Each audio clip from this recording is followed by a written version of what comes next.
Namaskar and welcome to this English edition of P Guru channel Saturday evening. What we are going to talk about is 5 to 7 important things today. The first thing is what is happening in Nepal, why is suddenly Nepal erupting, and what are the things that have completely gone wrong in Nepal? Who is behind it? Who are the players? What are the interests and what are the possible scenarios? After that, we have a very strange meeting between Xi Jinping and Yunus, and China is almost recognizing this temporary illegitimate government which is functional in Bangladesh, and 𝗏𝗏𝗏𝗏, the ghost of 𝗏𝗏𝗏𝗏 dam or water sharing project is back, which was put in a box. After that, we talk about the biggest visa crackdown by the Americans. What is it about? What are the things involved? What does it mean? What does it mean for your and my child studying? There are a lot of things which I'm going to cover about in detail. After that, we are going back to the situation wherein Zelensky is again trying to provoke Trump and Putin both and trying to scuttle this peace process using all the tactics in his pocket to destabilize this. And after that, we'll talk about the BTA, and we are going to touch briefly about Greenland. And there are a lot of related aspects in between that, which we are going to touch briefly. So in the name of Bhagwan Sree Ganesha, we'll start in shortly, but give us 5 seconds before we're back.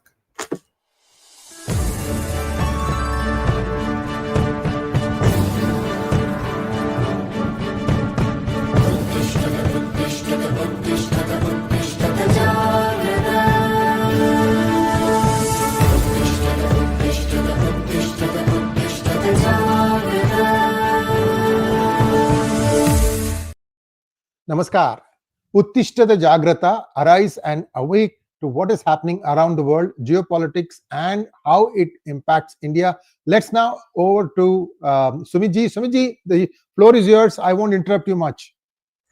Thank you very much, sir. In the name of Bhagwan Sree Ganesha, let's do Sree Ganesha's today's vlog. Look, the first thing is there's a lot of trouble which is brewing in Nepal. We have around 3 to 4 people dead. Some say 2, 3, 4, and some sources are saying even more people are dead.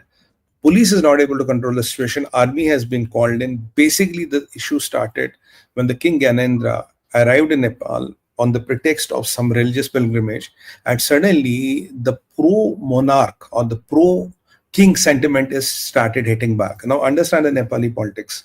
There are 3 players in it. One is the king, which was out of the picture for quite some time.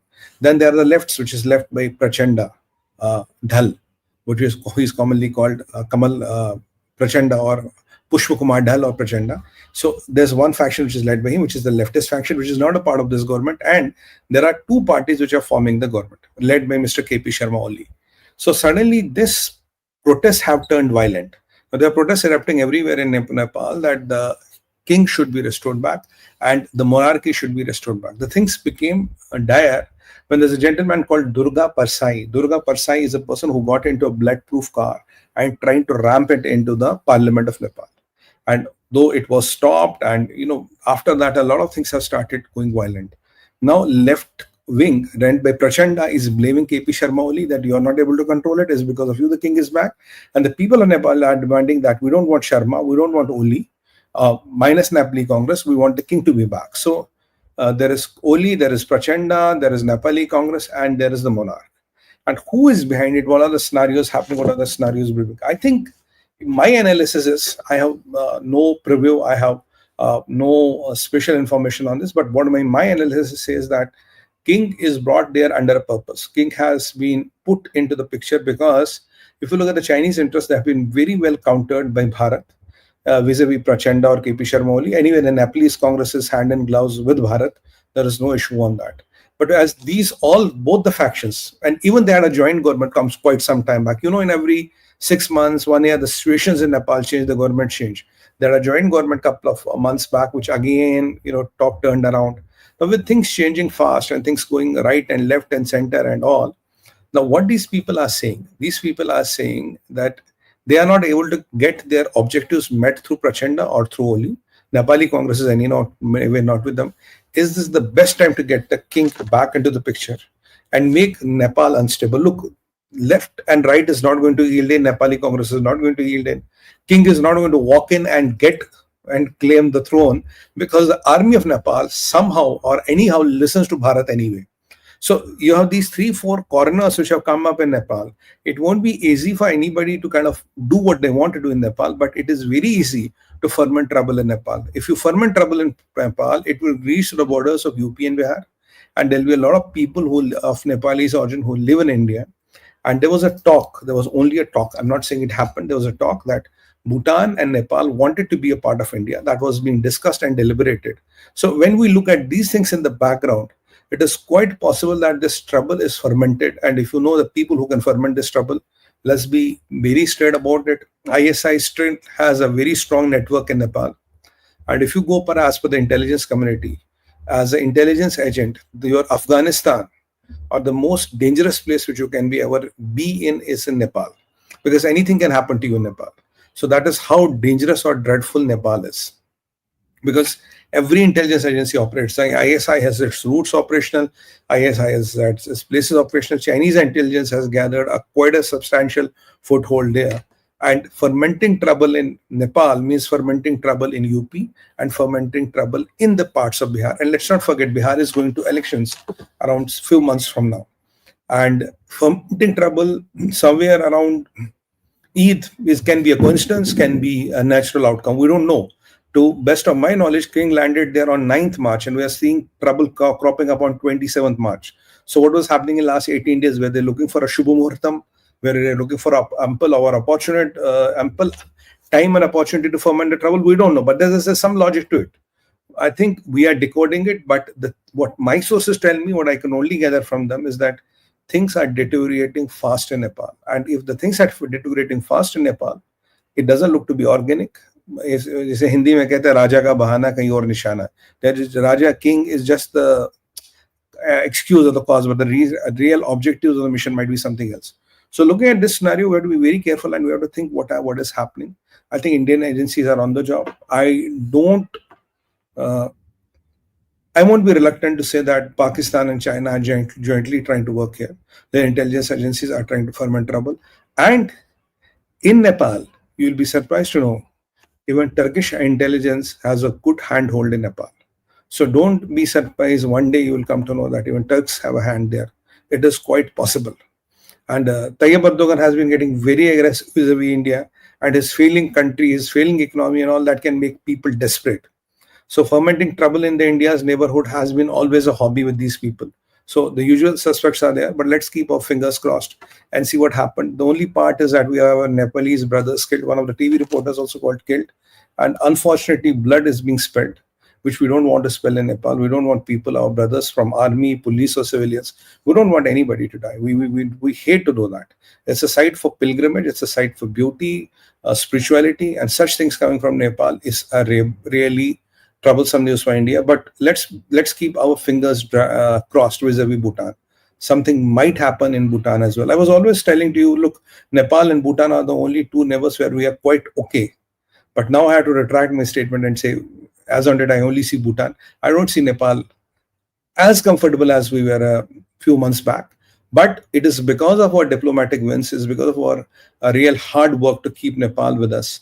You're seeing this new flavor of trouble which has been started there. So that's what is happening in Nepal, and Nepal and how it is burning. We'll wait and watch. It all started 2 days back. I think yesterday it all started. So let's see how things shape up now. After that, we'll move to the next important part, that is she meets Yunus. Look, Yunus has been trying to requesting time to meet Modi ji. We said we don't time nahi hai. Then he requested for a bilateral in Thailand. We say time nahi hai. Then he said, can we meet on the sidelines of the summit? India has possibly not even confirmed that, because we never wanted to give legitimacy to Yunus, which I have been always mentioning. And Dr. Jaishankar has told his foreign affairs advisor, if we stop talking about you will disappear from geopolitical map of the world. So Yunus is looking for legitimacy because army is there, students are there, the people are going against him, and I guess I cannot do much, and Chinese are not ready to feed him with a lot of money. And his akas or his owners of the US deep state and Obama and Biden and Clinton, they are all gone, right? So what we want to do is, we are now looking at this situation wherein this man wants legitimacy. The best place to go and buy legitimacy is People's Republic of China. So Yunus goes to China, because if he would have come to India, his people would have been very upset with him. Yunus goes to China. Yunus meets Xi Jinping. And when he meets Xi Jinping, he's telling Xi Jinping, look, We want to be great friends, we want to be this, and we want to be that. In a way, Xi Jinping recognizes Muhammad Yunus as a legitimate leader of Bangladesh, wherein the grapevine says people were talking of a refined Awami League, army was convinced of a refined Awami League. There was a grapevine, right? When are we getting back?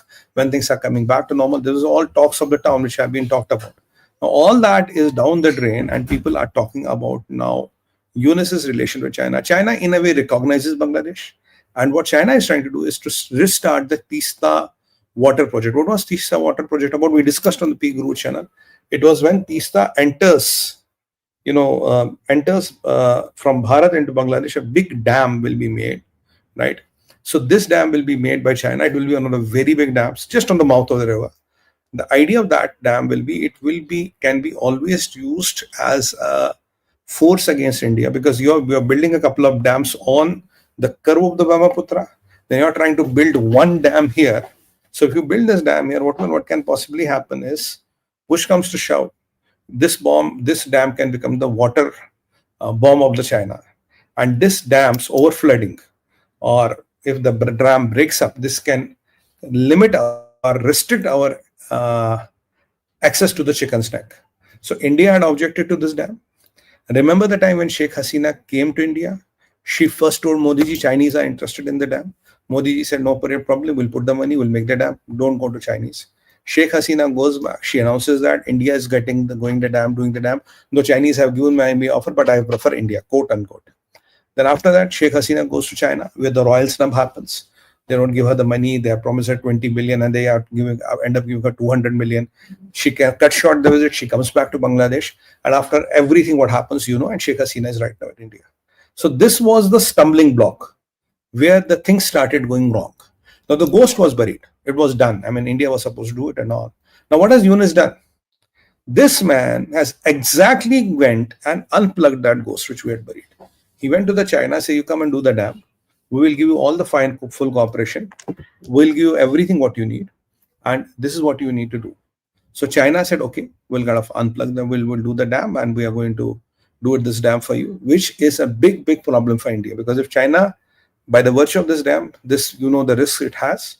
And again, it will be a Mekong River kind of a case where flora, fauna, and all other aspects will be covered, will be kind of controlled by China. Minus that, national security risk, chicken neck, and this will undo what we had won diplomatically vis-a-vis Sheikh Hasina, and why literally Sheikh Hasina had to face the axe. This will undo things. By doing that, he'll put Chinese money into the project. When Chinese money is put into the project, Chinese interest will be there. Then the Chinese, this OBR will start coming up, Chinese things will start coming, and by the virtue of that, slowly Chinese will get a foothold. And by the virtue of that, Muhammad Yunus will talk and say, look, I have got these many $1 billion from China. I've got you the investments from China, what you were looking for. And this is what my legitimacy and this is what my power is. What Sheikh Hasina could not do, me, Muhammad Yunus, could do it, and I got it what you needed from China. And obviously, Chinese won't mind putting some $3, $4, $5 billion, and $3, $4, $5 billion for a ailing and failing Bangladesh will be like a Sanjeevani. And they will really grab to it, and they will love to have it with them.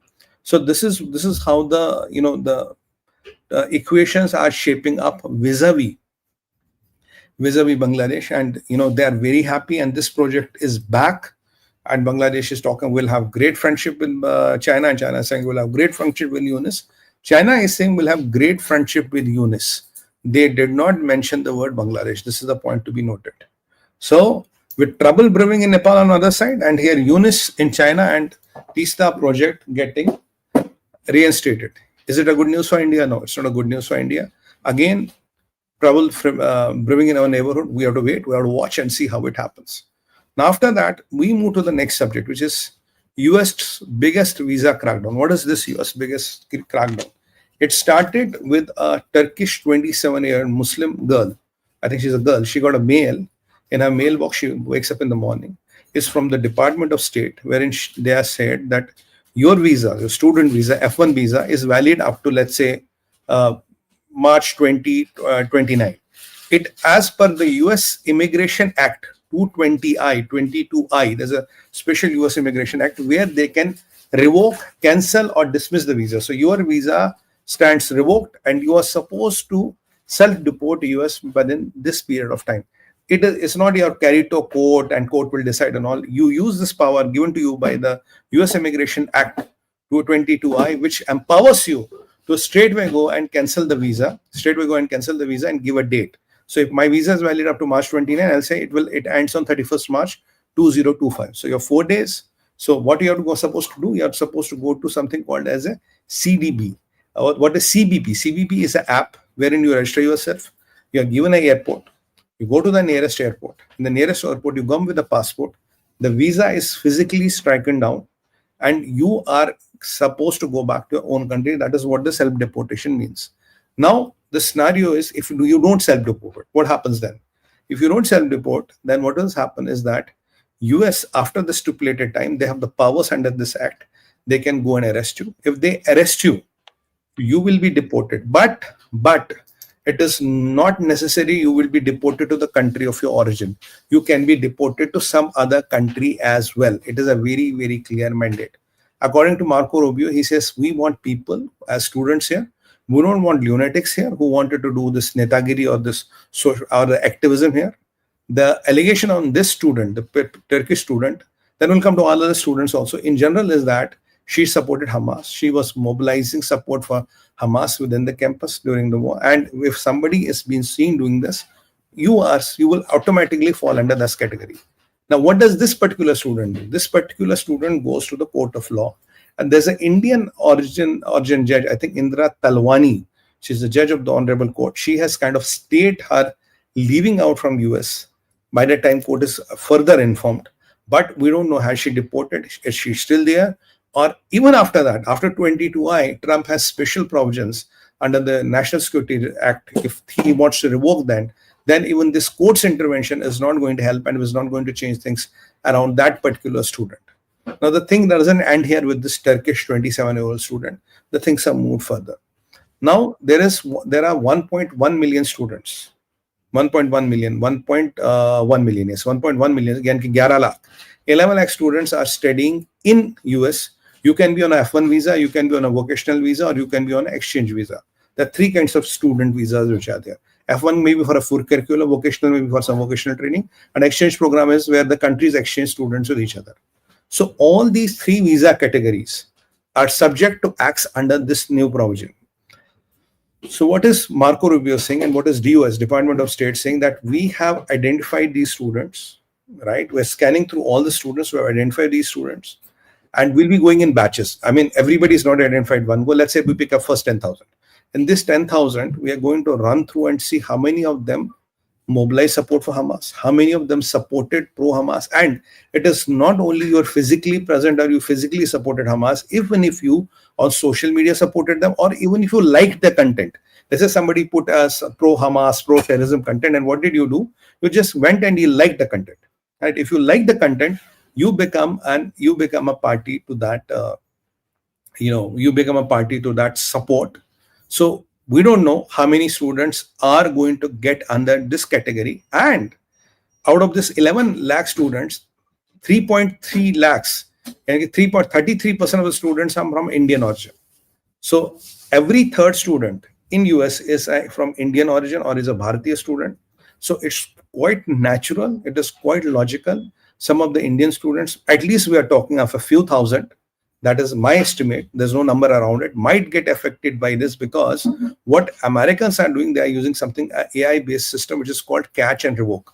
What is this catch and revoke? This catch and revoke is an AI-based system which goes through your social media, which goes through your profile and starts identifying the people. So even if you liked it, if you have shared it, if you have done anything around it, this AI system is going to find you. This is going to give a report to DOS. DOS will automatically send you a mail.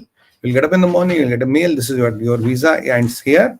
So March 29, now it is March 31st, March 25. You have to go to the CBP app. Go to the CBP app, deport yourself. If you don't deport, you'll be arrested. And if you are deported by the US, you may not be deported to your country of origin. You might be deported to some other country as well. This is what it is going to happen. Now, estimate, we know that around first 300 Indian students have already got notifications, a minimum.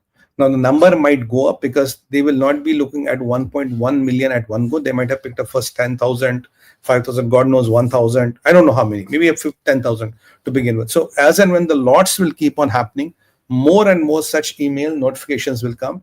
And based on such email notifications, you are supposed to move out of United States of America. That is what is happening. And they are very clear. We don't mind how many students are there. We don't bother how many students are there. As long as you are not here to just study and get a degree, you're here for some netagiri, activism, social activism, any kind of thing, even supporting, even liking a post or forwarding a post on your WhatsApp. I don't know about a WhatsApp, but maybe they have even able to track a WhatsApp, like forwarding those propaganda materials on your WhatsApp will qualify you as supporting pro-Hamas activism. And if you support pro-Hamas, pro-terrorist activism, and it is not limited to Hamas only, it is limited to a lot of such organizations which the United States of America recognizes, and that you will be asked to self-deport. If you don't self-deport, you can be deported to even some other country. So this number can be big, because the problem is that every third student is of Indian origin. And I don't want to bring in here, but I remember once 𝗥𝗘𝗙𝗧𝗪 said, our Honorable Vice President is saying, studied abroad has become a disease. It's like a disease. But I don't know. I don't want to comment on that. But I know even in India, I'll give you some numbers. We have 27 crore students. The cost of graduating in India is $20,000. Even if I put private universities, it becomes $50,000. The cost of graduating in 20,000 rupees and 50,000 rupees. If I do a private universities altogether, the minimum cost of graduating in US is 50,000 rupees, is at least 90 times, 100 times than that. So with so many students and so many, and we have 1,200 universities or so many courses. So still some people might feel the need to go there. Well, they have to go there. But these are the risks which are running. So we don't know how many people will be flagged by this catch and revoke system. And if Trump decides to use his discretionary powers under the National Security Act, then 220I can be still challenged in a court of law. But the other powers, nobody can interfere in that. Declared a national security risk, and you might not be even given an opportunity to self-deport. You might be asked to, you might be just deported. So this is what is the biggest visa crackdown in the history of United States of America. And I'll repeat, F1, vocational or exchange program. You might be in any of these three categories. You are still eligible for this. Ji. Take a sip of water, Sumit, so you can get your throat going again. Viewers would appreciate it very much if you can like this video. If you notice, we have not been really pushing you to become members or donate or to have super chats. Just liking is enough right now for us to keep going. Just a small act. Like the video. Back to you, Sumit. Hope you're okay now. Yeah, perfect, sir. Now, then after that, so this is about the crackdown. After that, we move to topic. Okay, I'm audible. The other topic which we are going to discuss about now is what is Zelensky up to? Look, I'll have to take you up first.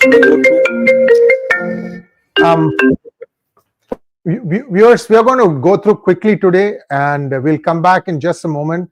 I hope you have liked this video. Sumit, just when you're ready, you can start again. Yeah. So what we are going to do is, now when we talk about this Greenland, what happened in Greenland? Greenland, we reported last time, there's a dog sledge race, and Vice President of United States of America and the second lady is very much interested in dog race. This is the best dog race in the world. Well, that is not the reason. Reasons are political. Denmark doesn't want America to come there. America wants to go there. And yesterday, I think around 11-12 in the evening our time, Mr. Vance and 𝗟𝗏 Vance lands in Greenland.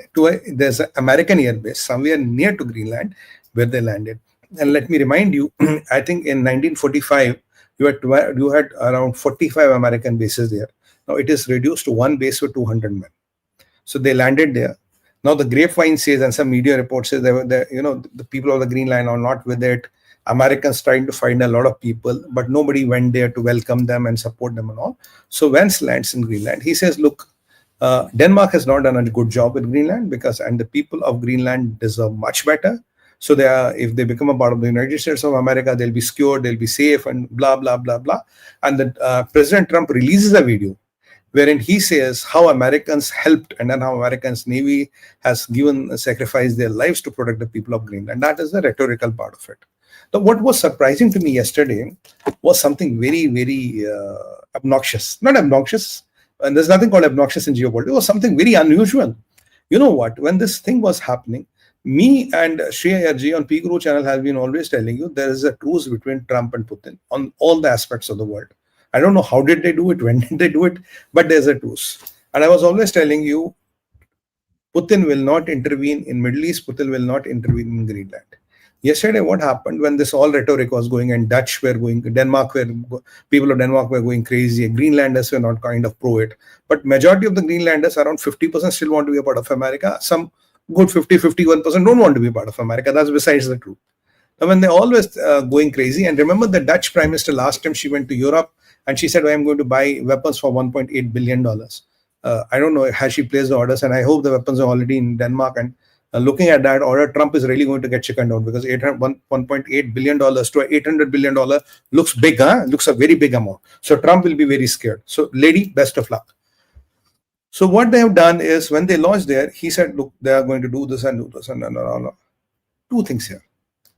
Putin comes and says, quote unquote, Russia is not going to intervene in American interests and in American pursuits in Greenland. This is what Vladimir Putin has to say. And Putin, for a change, has become the advocate or the attorney of Trump. He says, look, it's not under Trump Americans are getting aggressive. Even in 1760, well, I don't know that. Putin says that. Even in 1760, Americans wanted Greenland. In 1910, there was a meeting, there was a motion moved in the American Senate and all. They wanted to buy the Greenland, but the deal did not go through.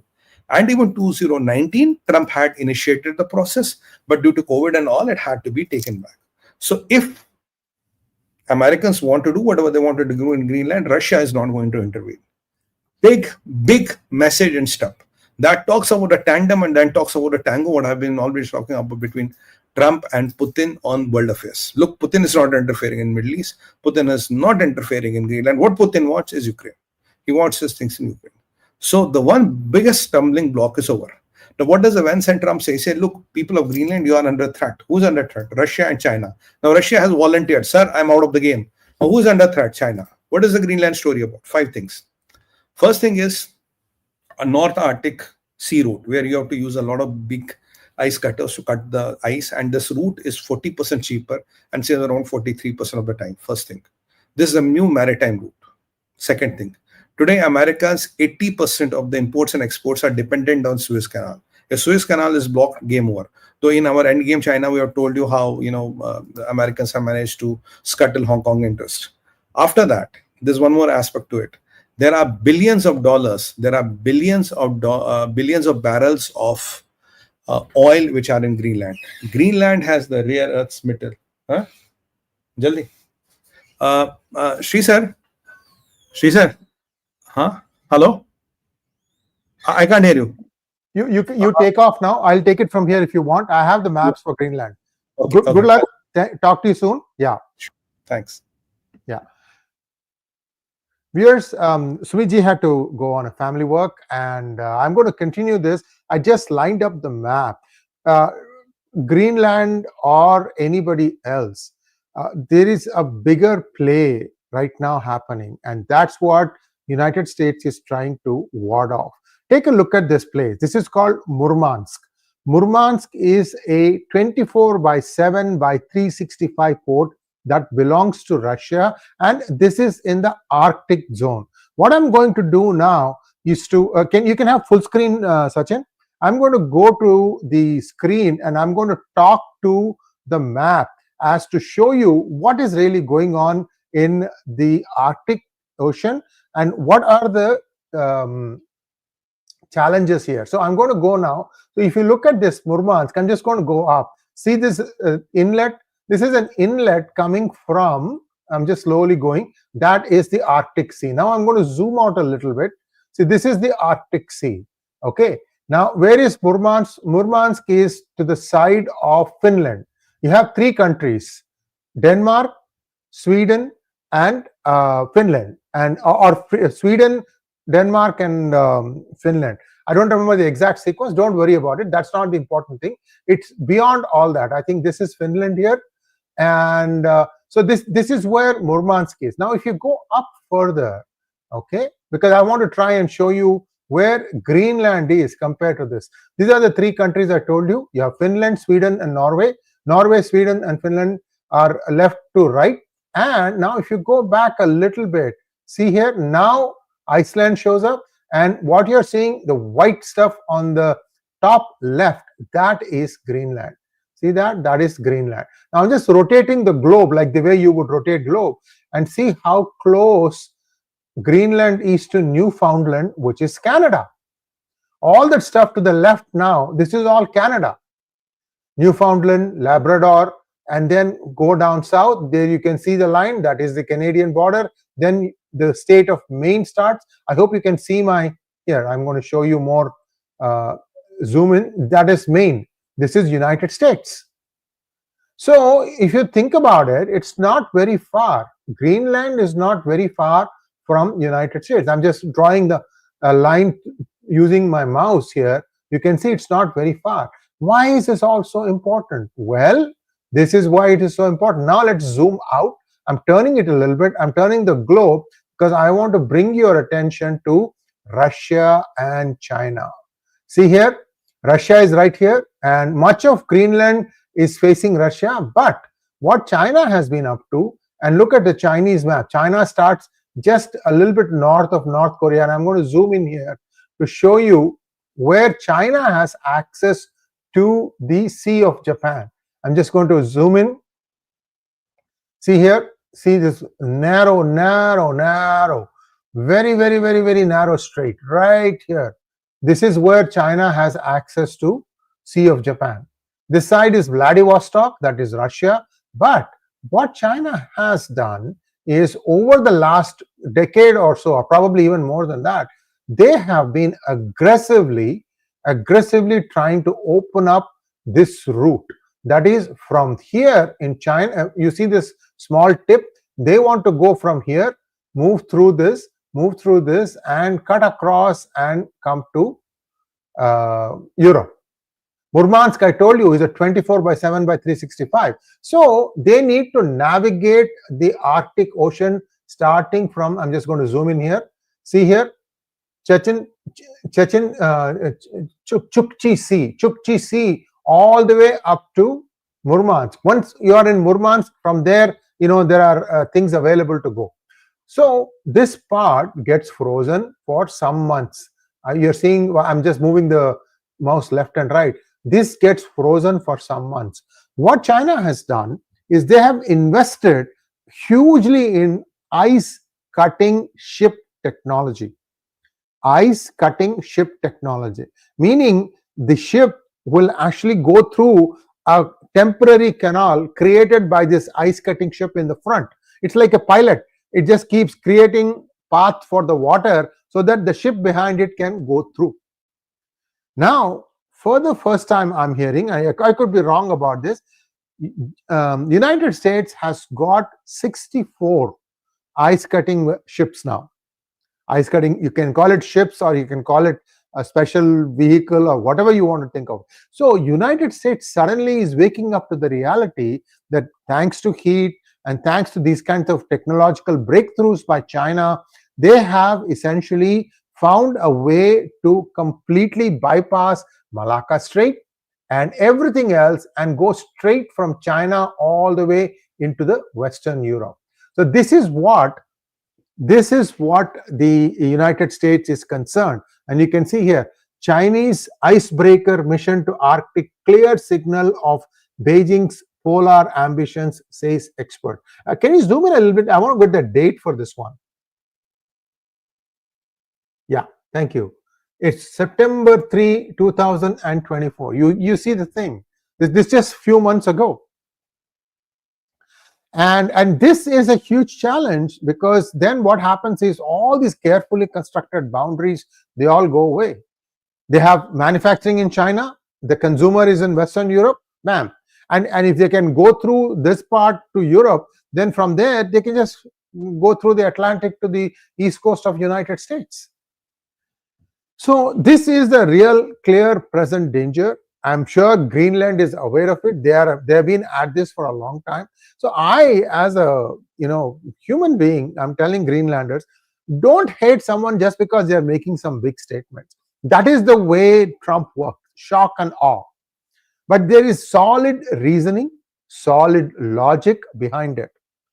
China doesn't take prisoners. Please understand, 40,000 of you, they don't take prisoners. I'm not saying literally they're going to kill you all, but China has an established modus operandi where they go in and they completely take over the maintenance of that place wherever they are, setting foot on in your country. They never leave that. Like, look at 𝗏𝗏𝗏, look at Djibouti, look at any number of places that they have done this. So this is the challenge that Greenland faces. They need to deliberate on this. If you still say that, okay, I'm okay with my chances, I'm confident that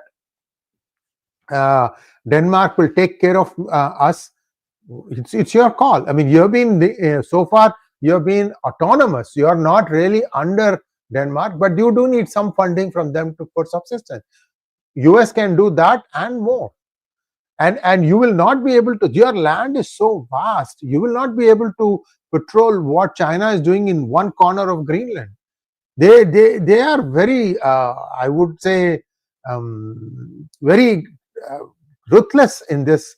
In near South Pole, I think Argentinian Navy caught a Chinese ship catching fish in near South Pole. What's the need for them to come that far? You can't get fish close by. So there is something more beyond what meets the eye. And actually, the Argentinian Navy shot down that and destroyed that ship and took all the sailors from there and put them on took them prisoner. I don't remember what happened after that. I'm just trying to tell you that there is a certain mindset. This reminds you, this is more Hitlerian in its thought. Xi Jinping thinks that he is the emperor of the universe, that the Han dynasty is better than anybody else. That's why he's Hanifying Tibet, he's Hanifying Uyghurs. So this is what we need to look at, what is going on. Anyway, I just wanted to give you the 2 cents on what is happening as far as Greenland is concerned. And now we are done with our topics for the day. What I'd like to see, if there are any questions, I'd like to icebreaker. Thank you. If there are any questions? I think there are no questions today. Thanks for watching. We'll be back again with 𝗥𝗘𝗙𝗏 𝗢𝗏𝗔 in just an hour or so. Take a break, enjoy IPL, have your snacks, whatever you would like to do. This is Saturday, it's a weekend. So we'll be back again very shortly. Namaskar.